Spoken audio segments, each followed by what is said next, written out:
Welcome back to channel Butuh Film Gan. Bersama saya, Wawan.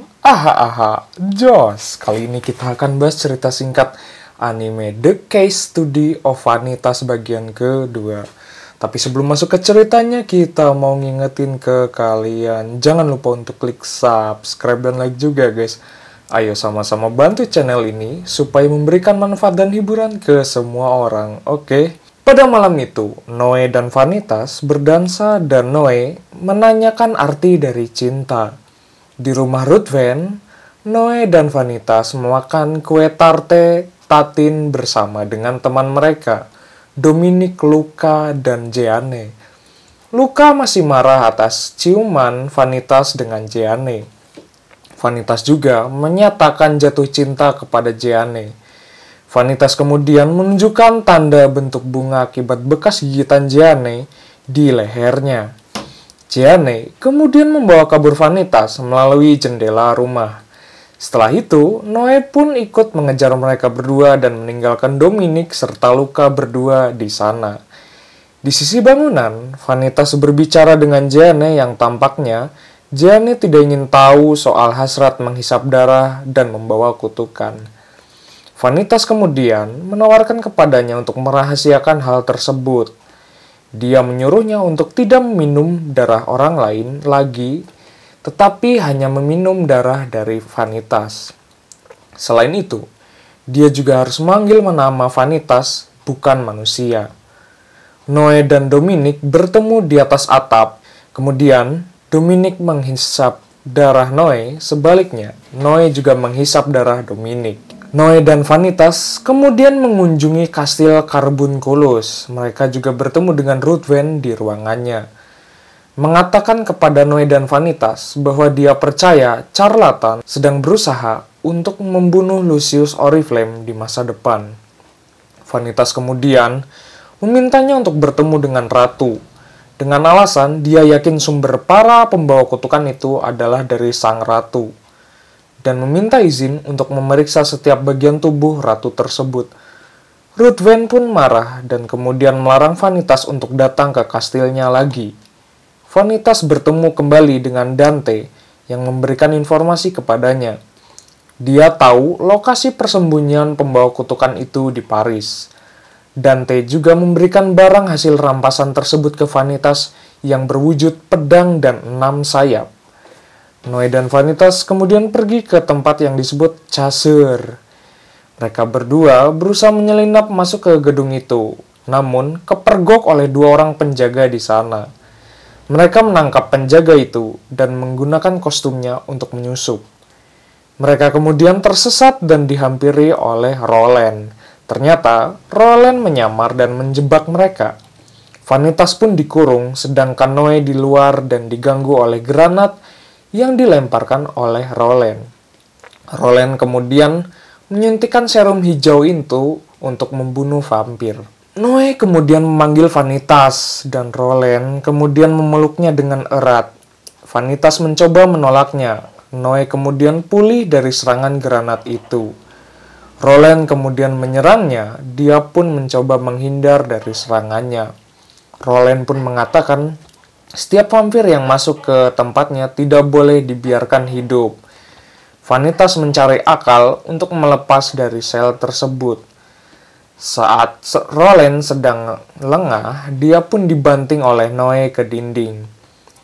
Lalu Noe dan Vanitas kabur dari tempat itu. Roland pun dihampiri oleh Maria dan Georges. Lalu mereka bertiga pun berusaha mencari Vanitas dan Noe. Vanitas dan Noe bersembunyi di suatu tempat, menyadari kalau mereka harus berkolaborasi untuk mengalahkan Roland dan Chasseurs. Di sisi lain, Profesor Moreau menyadari ada Vanitas di tempat tersebut. Noe lalu berpura-pura menyandera Vanitas hingga akhirnya mereka menjelaskan tujuan mereka sebenarnya. Roland pun mengantar mereka untuk menemui Profesor Moreau, melewati lorong-lorong rahasia dan menemuinya di sebuah laboratorium. Moreau pun menyambutnya kembali dengan sebutan nomor 69. Vanitas menyanjung Moreau dan menyatakan bahwa dia telah membawa Chasseurs untuk melindunginya. Saat berkumpul, Moreau ingin suatu hari nanti menjadi vampir karena ingin tahu secara intelektual. Menurutnya, vampir adalah garis depan evolusi manusia. Dia juga menjelaskan pada saat vampir bulan biru datang menyerang labnya, semua hasil penelitiannya dimusnahkan. Noe lalu kehilangan kesabaran dan menghajar Moreau. Lalu Vanitas juga meminta nama sebenarnya dari 69 itu. Moreau kemudian diselamatkan oleh charlatan si jurik psikopat. Makhluk dengan sebutan Manlomen Predator itu kemudian menyerang mereka. Vanitas dan Moe kemudian masuk ke mulut makhluk tersebut dan mencapai ke pembawa kutukan itu. Mereka kemudian menyembuhkan kutukannya. Serangkaian ledakan mulai menghancurkan lab tersebut.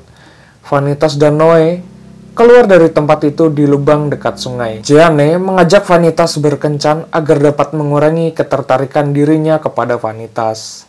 Vanitas kemudian menemuinya sedang menunggu.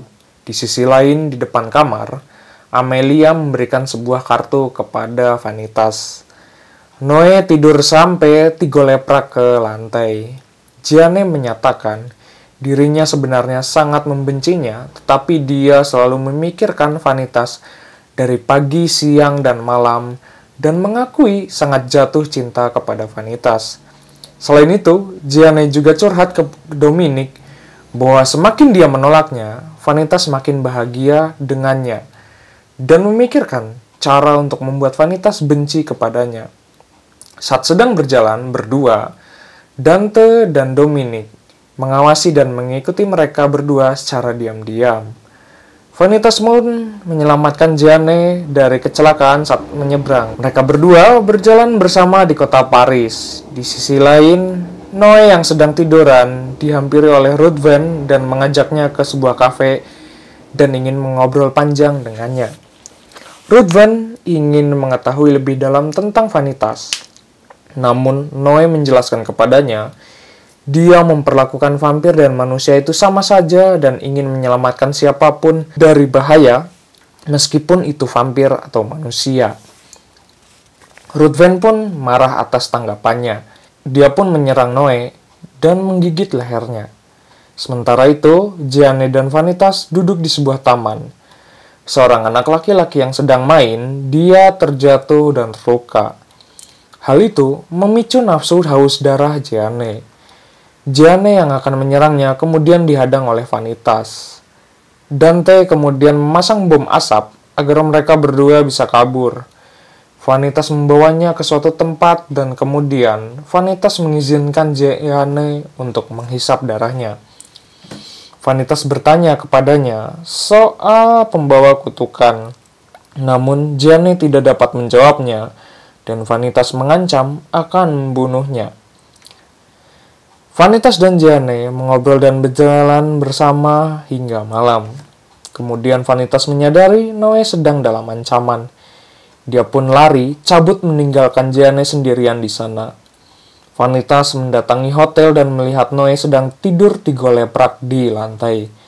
Sementara itu, setelah Ruthven menggigit Noe, dia disumpah untuk mematuhi perintah Ruthven apapun itu. Di satu sisi, Dante dan Dominic masih berusaha mencari mereka berdua kembali. Roland bertemu dengan Olivier, di mana dia tahu Roland sedang menyelidiki sesuatu dan membuatnya curiga. Namun, Roland berkilah hanya mencari sejarah antara manusia dan vampir. Olivier menegaskan kepadanya bahwa dia adalah pemburu vampir. Dante kemudian mendatangi Noe dan Vanitas di kamarnya, memberitahu sebuah kabar mengejutkan, di mana Labete hidup dan muncul kembali.